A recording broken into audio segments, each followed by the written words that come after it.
Кыргыз сыймыгы. Сталиндик бийликтин тушунда кыргыз элинин бир топ каймактары репрессияланган. Алардын арасында Кыргызстандын туңгуч профессору, агартуу тармагына чоң салым кошкон Касым Тыныстанов да болгон. Ал кыргыз элинин улуттук жазуусун иштеп чыгууга, араб алфавитин кыргыз тилине ылайыкташтырууга, араб алфавитин латынчаны орус алфавитине алмаштыруу иштерине активдүү катышкан. Жаштардын сабатсыздыгын жоюунун үстүндө эмгектенген. Касым Тыныстановдун өмүр жолуна назар салсак, жарык дүйнөдө чагылгандай жашап өткөн чыгаан жигиттерибиздин бири Касым Тыныстанов 1901-жылы Ысык Көл облусунун Чырпыкты кыштагында жарык дүйнөгө келген.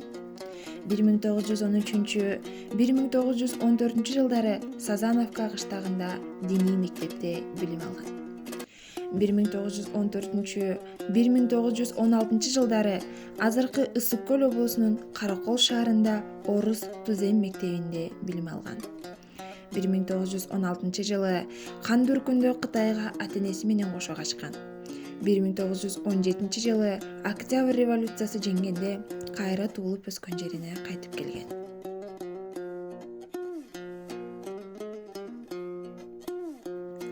Касым Тыныстанов кыргыз коомчулугуна жетекчи катары дагы зор эмгек сиңирген.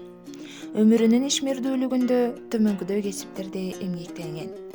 Кыргыз илимий комиссиясынын жетекчиси, Кыргыз АСР эл агартуу комиссариатынын комиссары, Эркин Тоо газетинин редактору, Жаңы алфавит коомунун достору уюмунун башчысы, Кыргыз алфавиттик борбордук комитеттин жетекчиси, Жаңы маданият жолунда журналынын редактору, Маданий курулуш илимий изилдөө институтунун улуу илимий кызматкери болуп, кыргыз элине эмгек сиңирген.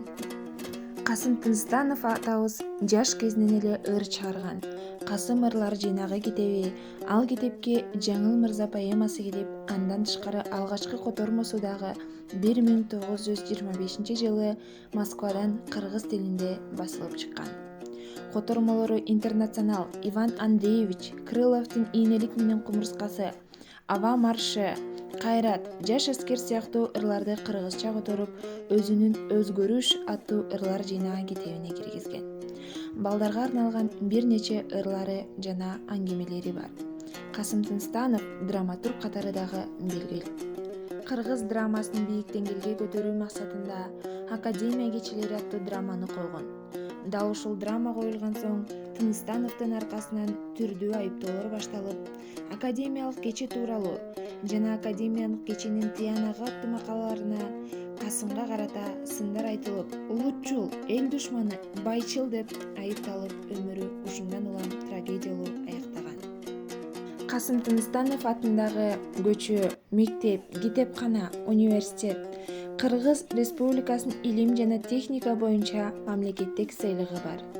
Бишкек, Каракол шаарында, Чырпыкты айылында эстелиги тургузулган. Чырпыкты айылында анын адабий этнографиялык музейи уюштурулган.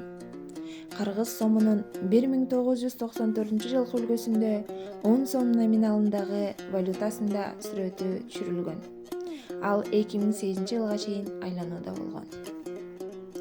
Касым Тыныстанов азыркы муундун жана кийинки муундун ар дайым жүрөгүндө алгачкы агартуучу, профессор, кыргыз билимине жол салган инсан катары жүрөгүндө ар дайым сакталып турмакчы.